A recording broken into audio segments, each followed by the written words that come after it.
The day after I wrote it, I did visit Diana's coffin and read it to her. Charles Spencer's emotional bombshell was unexpected when he made an appearance on Loose Men. He crept right up to verify the tales the palace has frantically avoided, his eyes sparkling and his voice quivering with agony. It was unavoidable, honest, and intimate. Buckingham Palace has revealed that King Charles III has been diagnosed with cancer, which is shocking news in a year already rife with royal scandals, from Meghan and Harry's truth bombs to rumors about his health. Spencer's remarks struck like a blade with a precise aim. Was it a deliberate shot across the monarchy's bow, or was it grief? Come see why everyone is talking about this moment before the news reports do. We need to go all the way back to Althorp Estate, where the story started, in order to truly see why this moment is significant. Charles Spencer was just the youngest child of John Spencer, Viscount Althorp, and Frances Rush, until he gained international recognition as Princess Diana's fiercely protective brother. Charles was raised in the splendor of Northamptonshire's Althorp Estate in 1964, a magnificent family home with strong aristocratic ties. On the inside, though, his early years were difficult. Charles's parents' marriage ended in a sour and highly publicized divorce when he was just 3 years old. Diana, who was 8 at the time, and the other Spencer children were scarred by the ensuing custody dispute. Charles would later reflect on how this early instability influenced him, making him fervently devoted to his loved ones and extremely wary of organizations that professed to safeguard families. And for that reason, that one moment was so powerful. He received his education at Eton College before attending Oxford's Magdalen College to study modern history. Charles gained a reputation for being witty, having a strong sense of historical significance, and being obstinate and unyielding. Charles quietly developed a career as a journalist and historian, while his older sisters dealt with society life and Diana was pushed into the royal spotlight. However, his devotion to Diana remained constant throughout his career. Charles Spencer respectfully avoided the royal circus after she married Prince Charles in 1981. However, he was always observing. He witnessed the toll that royal protocol and the unrelenting media imposed on his sister's health. He was one of the few individuals she could fully trust over the years, a confidant who never gave the media access to her personal information. When Charles gave a eulogy at Diana's funeral in 1997 that rocked the monarchy to its foundation, this devotion spilled into the public eye. He publicly denounced the institution's abuse of his sister in front of the Queen, the royal family, and millions of people around the world, vowing to protect her boys from suffering the same fate. She would like us to promise ourselves now to keep her darling boys, Harry and William, safe from a similar outcome. And on your behalf, Diana, I do this here. It is important to keep in mind that this was possibly the biggest irony regarding Diana. In the end, the most hunted individual of the modern era was a girl who was named after the old hunting goddess.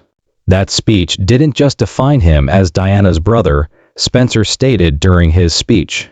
It characterized him as a man who was not scared to confront authority with the truth, no matter the repercussions.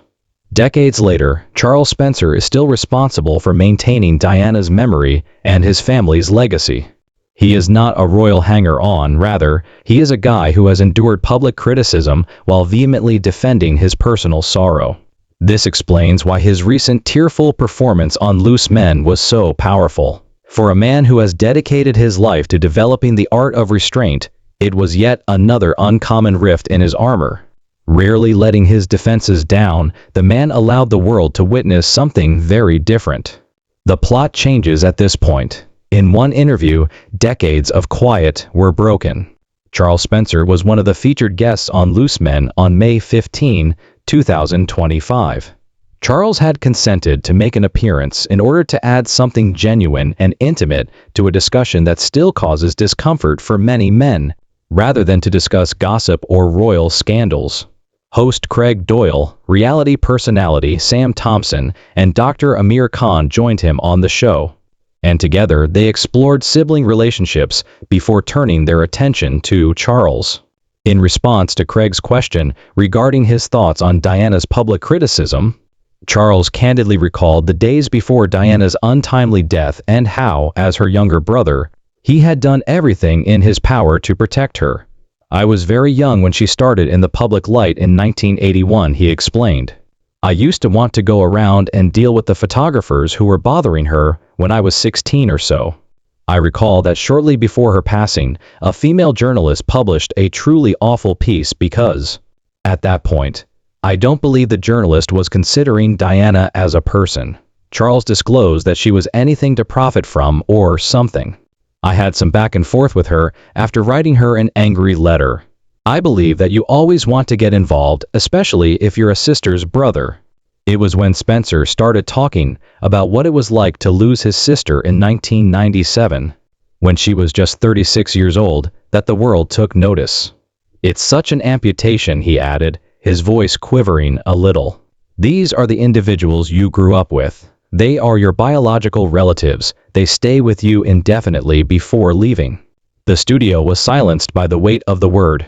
He clarified that for years after her passing, he would automatically go for the phone to contact her whenever he thought of something amusing or fascinating. He claimed that although we had a similar sense of humor, there were some jokes and things that only she could relate to. Then would follow the heartbreaking realization that she was no longer there. It was 1,000 little moments of remembering she was gone, a ritual of absence. Charles was raised with two other sisters, Lady Jane Fellows and Lady Sarah Mackeradal. He claimed to have grown up with Diana and was significantly closer in age. He said, "I don't share my childhood with anyone anymore. You will never truly be able to make up for that enormous loss."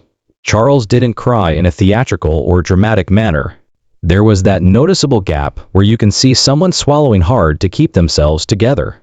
His eyes glistened and his voice faltered. It was an uncommon, unscripted scene in the context of daytime television. He continued by explaining that the fact that their older sisters, Lady Sarah Mackeradal and Lady Jane Fellows, were several years older than Diana made their relationship special. Unlike him and Diana, they did not have the same childhood timeline. "Nothing can truly fill the void left by losing the person you spent your formative years with," he added. This was hardly a virtuous outburst from Charles Spencer. This was a man who has acknowledged for years that grief is something you carry with you and not something you can overcome. This is where history and rumors meet in the following section: rumor and unfiltered feelings. One aspect of Princess Diana's legacy that has endured is the never-ending whirlpool of rumors, half-truths, and hypotheses surrounding her last years. Cold, hard facts are the basis for several of these rumors. Others are based solely on conjecture, but they have all been fueled by a public that, even after several decades, still finds it difficult to believe the official narrative. Our very own Foreign Secretary, Robin Cook, who is currently in the Far East, confirmed in the days after Diana's awful death in Paris on August 31, 1997, that Diana, Princess of Wales, had indeed died in that vehicle accident. It was described to the world as a straightforward auto collision. A driver who was over the legal drinking limit, a speeding car, or a paparazzi pursuit. However, other stories quickly started to circulate. Some people thought Diana had been singled out because she was a threat to some influential people due to her outspokenness, increasing independence, and associations outside the royal circle. What transpired that evening wasn't only a terrible accident for some people. It was, instead, the product of some sort of covert scheme by British state agents or whatever. They assert that the conviction that Diana herself believed she was going to be assassinated is the primary driving force behind the conspiracy. And that seems to be the case. Diana was obviously worried about her safety. It's not a conspiracy theory that much. Even if there was hostility between Diana and some royal family members, there doesn't seem to be any public indication that she would be assassinated. High-ranking members of the royal establishment may have wanted Diana quiet according to suspicions. And there were rumors that intelligence services were involved and that the crash was planned. Others conjectured about the actual night, including unexplained car crashes, manipulated CCTV images, and discrepancies in the official chronology. Charles Spencer has always approached these notions with caution. However, his words have a lot of weight because he is Diana's brother.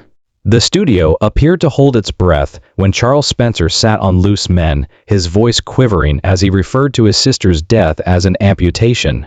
It's amputation like. You know, you grow up with these folks, the other guys seem to be saying. They are your biological relatives. They stay with you indefinitely before leaving. Indeed, you do anticipate that parents will leave first, followed by grandparents. Even while he never directly confirmed the most incendiary rumors, the sorrow imprinted on his face was enough to fire up the internet for those watching at home. For a moment, it seemed as though his unvarnished honesty had shattered the carefully guarded royal narrative as social media timelines erupted with rumors, turning his sadness into attention-grabbing headlines. It resembled throwing a match into a gasoline-filled room. It then changed from being emotional to becoming explosive. His heartbroken metaphor became clickbait debate fodder for some viewers, particularly those who were already tuned into conspiracy theories, who found in his unfiltered emotive delivery a validation of their preconceptions.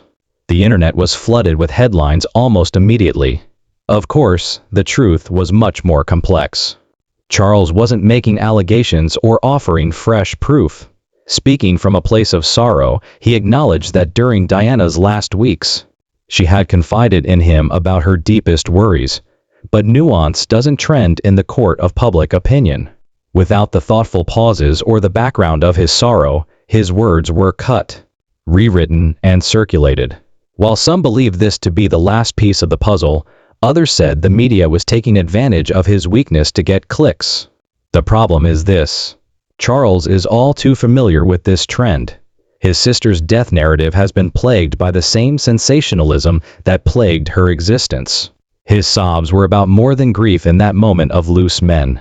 They also dealt with annoyance and a profound fatigue at witnessing the same media apparatus distort truth once more. However, the web machine did what it always does, twisting, rephrasing, and exaggerating. Practically immediately after the show aired, those who watched the entire piece recognized that he had not disclosed some long-kept family secret, despite what some wanted to think. In fact, nothing was confirmed except that grief is a permanent state. Conspiracies were not mentioned by Charles. He didn't murmur about palace cover-ups or imply nefarious play.